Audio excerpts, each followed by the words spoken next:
Lelondi Donald Trump akoki kobima na l'hôpital osima na mikolo misato miabokangami na centre médical ya Mampinga Walter Reed.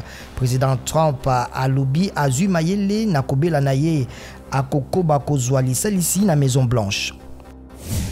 Bozwami bwa COVID-19 na Maison Blanche pe kati na boko na sénateur républicain bazalaki na Donald Trump mikolo mileki bokomisi matata bondimami bwa zuzi ya cour constitutionnelle Amy Coney Barrett mokonzi Amerika apunaki mokambi ya ba républicain Mitch McConnell apusaki likitali ya Sénat poso mibale. Bakima mboka mwambe ya ekolo Ethiopie bakufi sima na kubwakama na mbu enene pene na Djibouti na baye bazalaki komema bango na mobembo na mayuya oyo ya meyebisi ete zomi na babale basusu bazali komona na te bazalaki komeka kokende na Arabie Saoudite.